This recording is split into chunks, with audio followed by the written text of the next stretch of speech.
If you believe everyone deserves a place to call home, whether they live in McPherson or across the country, you can make it happen. At Housing for Good, we shine a light on housing challenges, spotlighting real people, real stories, and solutions shaping communities near and far. And with your support, we can go further in ending instability for good. Donate now at McPhersonHousingCoalition.org to help transform shelter into stability for someone, somewhere today.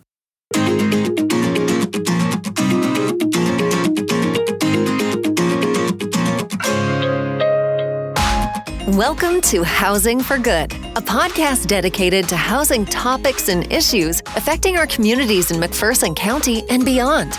With years of experience and expertise, hosts Chris Goodson and Carolyn Moore discuss housing challenges and opportunities with other experts from a variety of housing fields.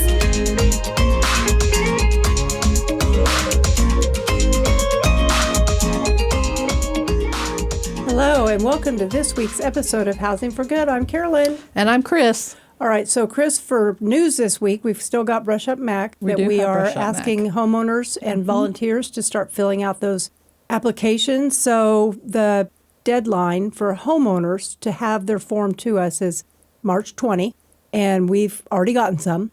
And then for the volunteers, I'd really like to have them by the 1st of April so we can put together our teams and get everybody so that they know what they're doing and we can start coordinating. And I will say that Pfizer has already picked up their applications to volunteer. So if you're out there with a different industry, you can't let Pfizer, win again this year.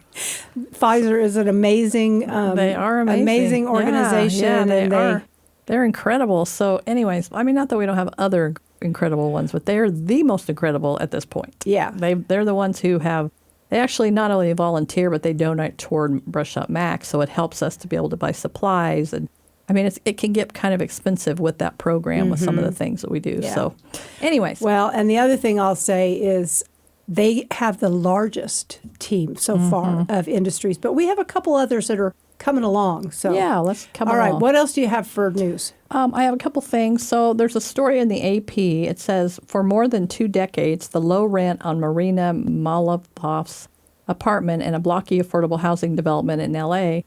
was a saving grace for her family, including a granddaughter who was autistic. But the grace has an expiration date. For Maloff and her family, it arrived in 2020. The landlord, no longer legally obligated to keep the building affordable, hiked rent from $1,100 to $2,660 in 2021, which was very much out of reach for her family. So, these stories are showing up more and more and more. And, people are like, what's the matter with you? You make bad choices. Well, okay, yes, that does go on. I will admit that sometimes people are not always making the best choices with their finances. However, what are you supposed to do about over $1,000 a month hike, and you're already working and doing everything that you can? And now the thoughts of being homeless are very obvious and very apparent. I mean, I don't know if it says, I didn't read the whole article, but I would suggest that you go out again. I don't like to read all these articles, but I like to tell people that they're out there. But it's called As Affordable Housing Disappears, States Scramble to Shore Up the Losses. And so that's a really good story if you're really interested in this subject, and that really gives you an idea of how and why these families are becoming homeless in America. Yeah, absolutely. So one other thing that I have, this is another question. It says, "Hi guys, I'm Bobby Joe from Franklin, Tennessee, and I was just wondering, what mistakes do new groups make when trying to build housing? I know you kind of touched on it, but if you could provide a little more detail, that would be great." What mistakes? Probably trying to go too big, too quick. Yeah. When we've done ours, we've done just a couple at a time, and you're able to figure out maybe what you don't like about the design or tweaking different things. I would also say that sometimes you don't have the right partners. So you're somebody that's in social services, and you've always wanted to do that, and you're very happy, and you're committed, and you're passionate. And all of a sudden now you have this big idea to build tiny homes or do a subdivision for low-income families, and you have no experience. Well, that's okay if you have the right people surrounding you. So make sure that you have the right people who know how to handle money, who know how to do developments, who know about city policy and all of that stuff. Zoning and ordinances and all of that good stuff. So those are really, to me, some of the bigger ones. And make sure you have some kind of a foundation, an organization, whether that's a nonprofit or for-profit, have all your ducks in a row before you start getting crazy and start building. Yeah, absolutely. Well, thank you very much for the question. Oh, yeah, so that was awesome. Today we are joined by Sara. And for our listeners, Sara, that may not know you, even though I've seen you on TV, can you share your role at Sunshine Meadows and what drew you to do this work? So I actually started with Sunshine Meadows about 3 years ago, and as their sales and marketing director. And I never thought I would do this type of work, honestly. I did hair for 22 years, and then after some time, and it's hard on your body to do that. So I had to make a transition after an injury, and I found the job, and I thought, you know what, I think I could actually do this. I think it takes knowing people and really caring about people. Caring for the aging community is really near and dear to my heart, though. I think a lot of people that are hairdressers sometimes then are nurses or vice versa. So a lot of times you see a crossover in those areas. So, my hairdresser is my everything. She's my psychologist, my psychiatrist, my what is going on in town, and I heard this happen, what really happened person. That makes her a policeman. Yes. Right? So all those things are not just doing your hair. They're like a community service. There you go. Yeah. Yeah, but I actually transitioned this year to be the sales and marketing director for a new service line that Sunshine Meadows started in April of 2025, and it's called Stay Your Way. So super excited about that. I have fully transitioned over to sales and marketing for that new service line. Okay, so what community need did that fill then with that new program that you just talked about? What Stay Your Way? Why was that created? That is a great question. So, honestly, about 93% of older adults don't even want to consider ever moving to a retirement community. And it's because they don't want to leave home, So the market for people who, want to move into a retirement community is very, very small. And we were seeing an influx of people moving from out of state to some of our independent living, but in general, most people just don't want to leave home. And so there's the need for also like the sheer numbers of baby boomers. There's not enough nursing home beds, and we're pretty well landlocked there in Buhler where we're at.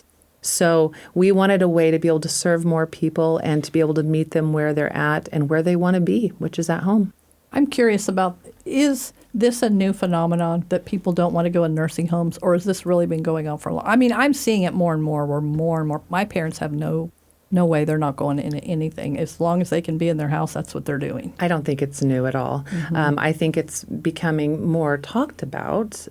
I think also, too, there's been a transition from people being able to care for their loved ones at home because everyone's working now. So both spouses oftentimes are working, whereas before, sometimes people would move their loved ones in with them, and that's getting harder and harder to be able to do and to afford because most families have to have both adults working to be able to afford to live.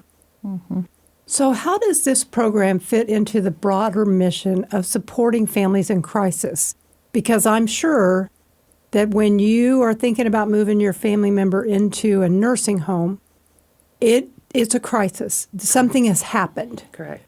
Yeah, so most people do wait for that crisis, unfortunately. That small percentage of people that will consider independent living is just so tiny, right? And we wanted to create independent living for people to be proactive. We oftentimes see that if people get just a little bit of support, then they thrive and do really well. But because most people are waiting until there is a crisis, that really causes an issue because there may not be space. And sometimes they just can't bounce back from that either. So our mission, we are a nonprofit community in Buhler, and we've been around for 81 years now, since 1945. Yeah. Yes. We have a great reputation. Our mission is creating a home surrounded by Christ's love, giving your life dignity and purpose. And we're just so excited that now we can take that mission outside of our walls. Oh, that's cool. So what is the stay-at-home program, and how does it differ from residential or nursing home Great. services? So what is that? It is actually so exciting. It's the first and only CCAH, or Continuing Care at Home, membership program in the state of Kansas. And this is not new. This is something that has been around for 30 years, primarily on the East Coast. But we are, like I said, the first and only in the state of Kansas. I think we're actually only about number 8 west of the Mississippi. But this is not going to be the last time you hear about this. I mean, there's going to be more and more of these popping up everywhere. And I get really passionate talking about this, so you could just make me move on if I talk too long. But the baby boomer generation is 76 million U.S. residents, okay? So just to kind of try to imagine that number. So over 10,000 people turning 65 daily. Studies show that at least 70% of them will need some type of long-term care during their lifetime. Now, we know that it's really probably more like 99%. There's a small percentage of people that are lucky or blessed enough to just pass away peacefully in their sleep. Everyone else, like that 30% or so, maybe they have a caregiver in the home who's able to help take care of them. But 70% will need long-term care. And so that's 53 million, okay? Now guess how many nursing home beds there are in the U.S.? Not that many. 1.7. Wow. Not even 2 million. Wow. And that's not available beds, that's total beds. And we already have an availability crisis. We have longtime donors of our nonprofit that they tell their family, I'm going to Sunshine Meadows when the time comes. But then the crisis happens and sometimes they don't make it out of the hospital, which is sad. But then the other sad part is sometimes we don't even have space for them because we're a home that has a good reputation and we stay full. So it's already an issue, and it is just going to be what we're calling the aging care crisis. So who is eligible for the program and how are families referred? So we are a private pay service. Although we're a nonprofit, we're sort of a feeder company for the parent organization. Which Sunshine Meadows does accept Medicaid. We are actually the only home or facility in the area that accepts Medicaid from day one in assisted living. And most places don't even accept it at all anymore. And it's just because they can't get paid enough to keep the staffing and all the lights on and everything else, the sheer cost of it. But yeah, we are a private pay service, so you do have to qualify financially, and then obviously you need to qualify in a lot of other ways too. So we're not just looking for people who are sitting back and letting aging happen to them. We want people who are excited about being proactive about their health and wellness. And so we take a look at all of that. Really, truly, if you wait until there's a crisis with our program, you most likely will not qualify. So that's a big difference. That is a big difference. What kinds of support do families receive while remaining in their own homes? What do you do for them? So it's really exciting. The rock star of our program is the Wellness Navigator, and they get benefits from that from day one. So with all other types of long-term care, like even if you have long-term care insurance, you typically have to have about more than 2 activities of daily living that you need help with. We call those ADLs in the industry. And so you can't usually even get help from home health until you have a certain number of ADLs to qualify, especially if you're on Medicare and you're wanting Medicare to pay for those things. And there's a misconception out there. Just make sure people know Medicare does not pay for long-term care. They only do cover a short-term skilled type rehab situation. And you kind of have to check those boxes and jump through those hoops as well. But it's something that people are not financially prepared for, is what is the long-term care going to actually cost me? And then people are becoming financially destitute. It's sad. Yeah, we've seen that more than once. We have. That one gentleman that was in the cottages, I think that's kind of what happened to him. They spent every penny on his wife's care, and he ended up homeless. Goodness. It was really a sad situation. Yes. And I've seen, as an appraiser, I've seen situations where families are selling homes to pay for the care, and then by the time it's over, they have nothing. Oh, yeah. They literally the family worked all their lives to buy this house and have this and have that. And the nursing home takes every penny, and it's not their fault. Right. Obviously, we weren't prepared correctly, and now we have nothing to show for all that. Yeah, that kind of makes me nauseous a little bit. It's really sad. I mean, people don't like to talk about aging, though. To be frank, they don't like to think about it, and they certainly don't like to do it.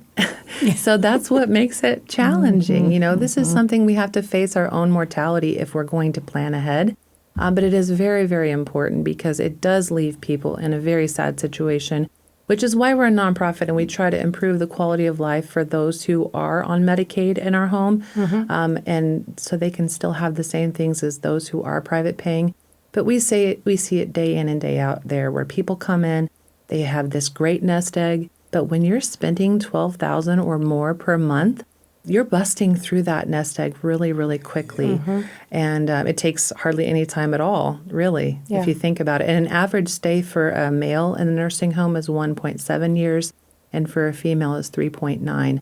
I talked with someone just last week whose mom has been in memory care at another facility for 6 years, and it's been over $800,000. Oh my gosh. So, I mean, most people don't even have that kind of savings, but... not without getting rid of everything they own.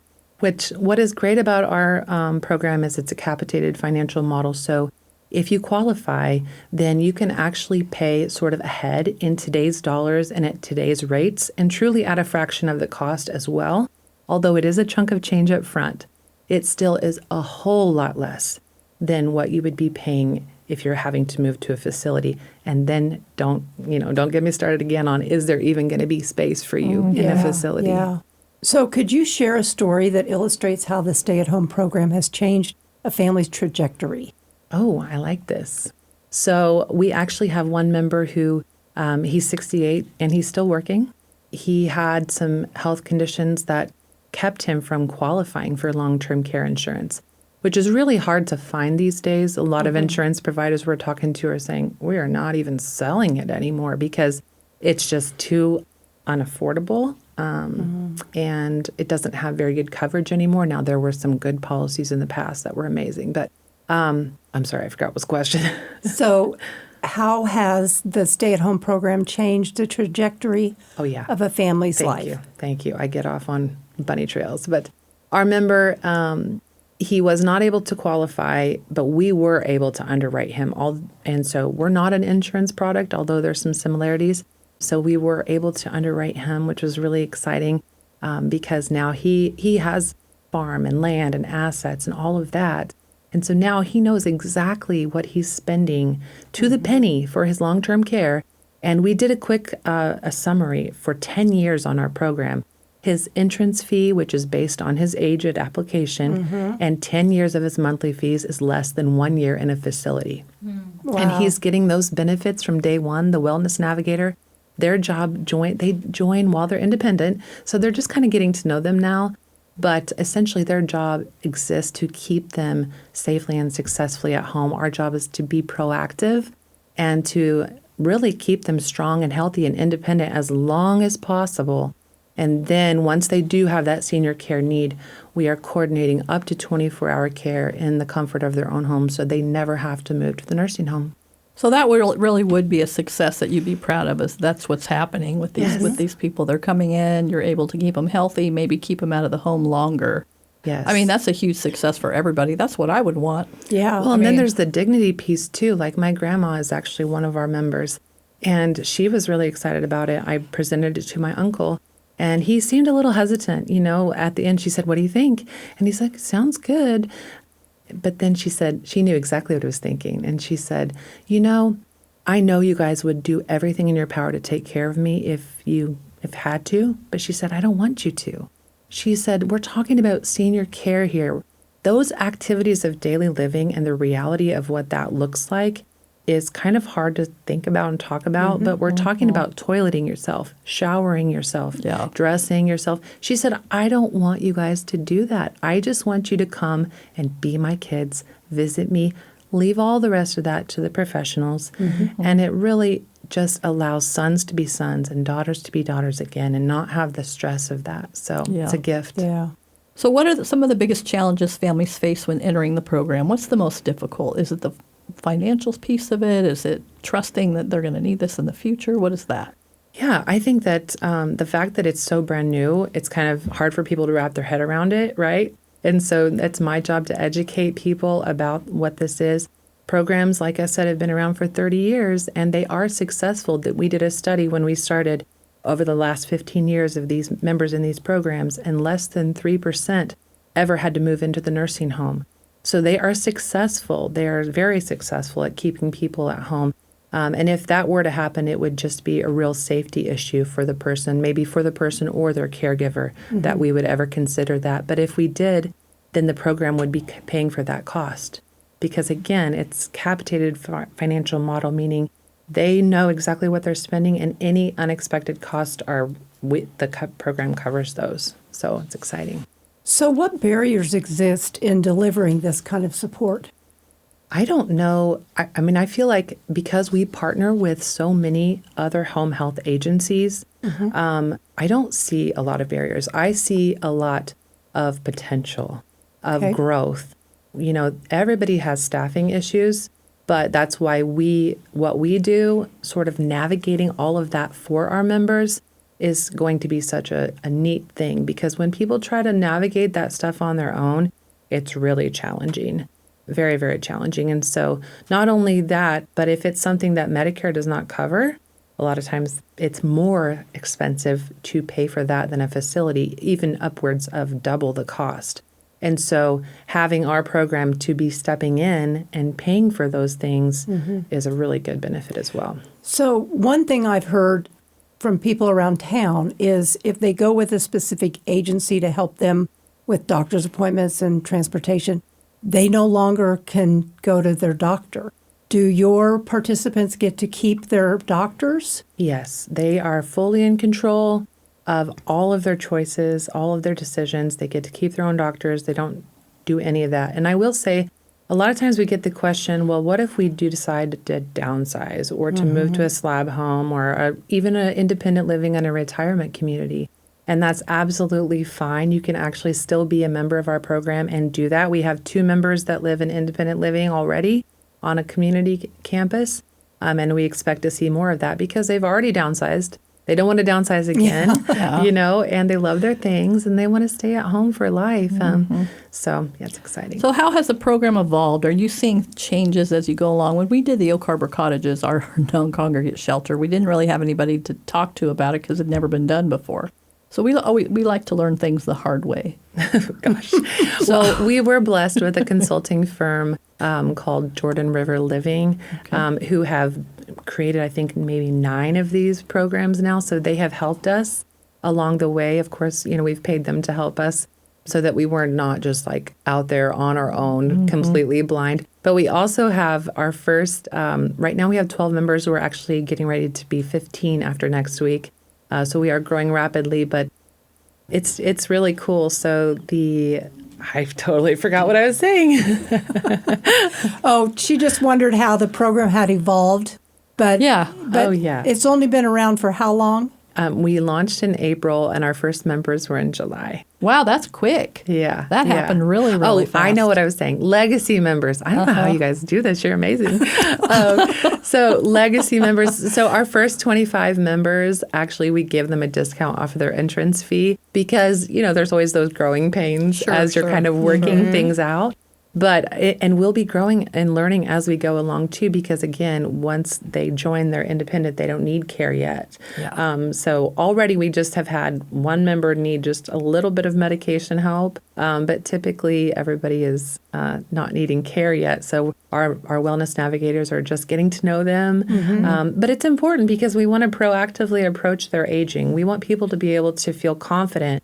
And so even just looking at things like their gait, you know, how they're walking, and then if they notice something, a change, it's important for them to know the person. And they become like an extension of their family, truly, as well. But getting to know them and noticing those changes and then reactive, handling that proactively so that they don't decline. That's the whole goal of the program. That's why we call it the future of aging. It is. Yeah. So I will say this. People they listen to our guests and they're thinking to themselves, why are we talking about this?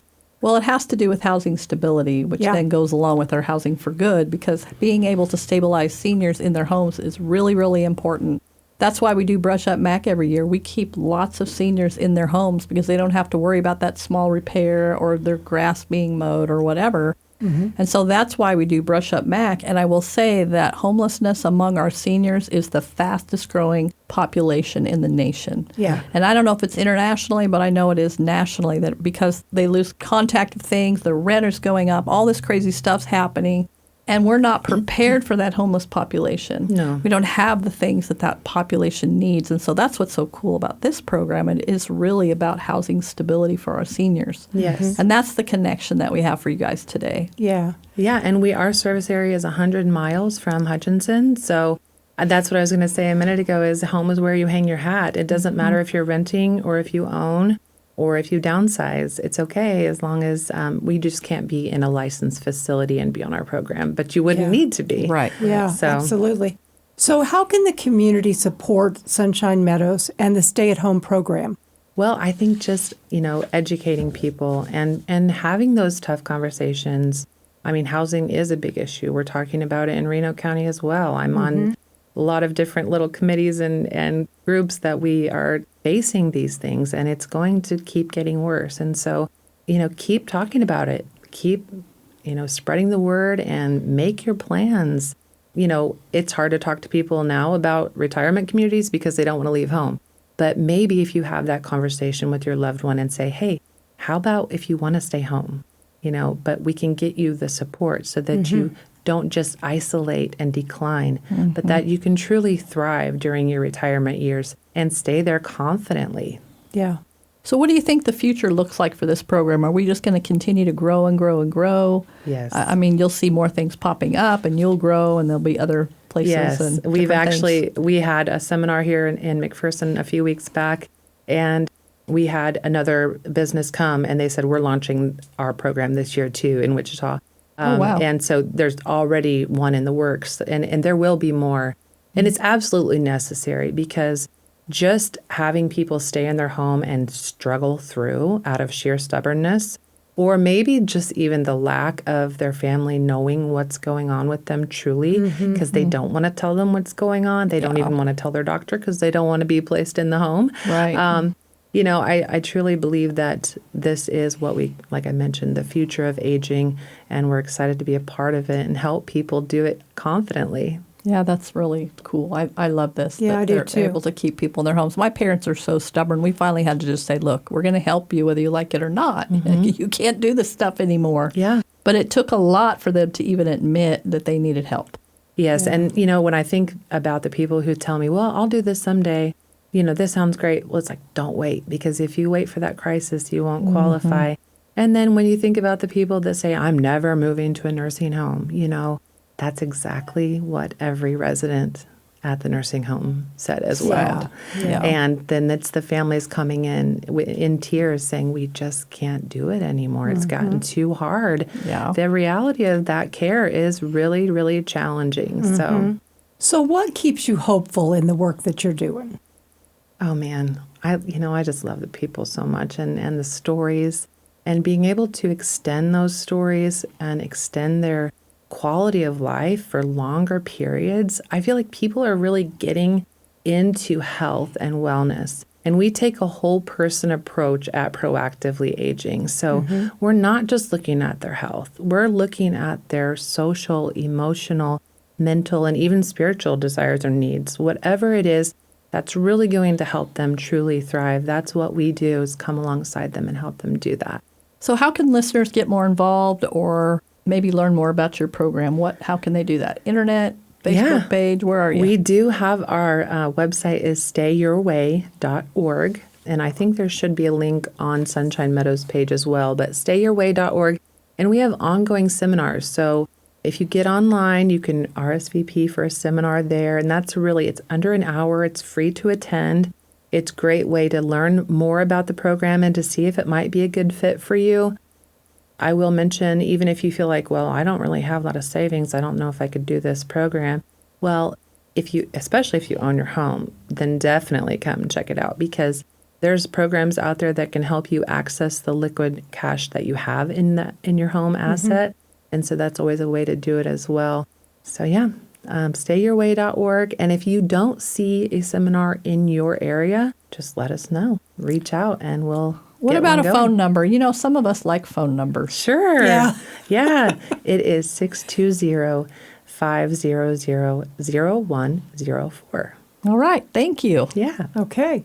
So this has been another great program. I've learned so much I today. say this every time Yeah, it's awesome. that I learn so much doing these podcasts. So I hope people learn when they listen to it. If you would be interested, or you know somebody who would be interested in being on Housing for Good, drop us a line, leave us a review, give us a question like the last couple of Yeah, so this weeks guy we've had was a from question. Bobby Joe. So give us a question. We'd love to answer questions. I know. Yeah.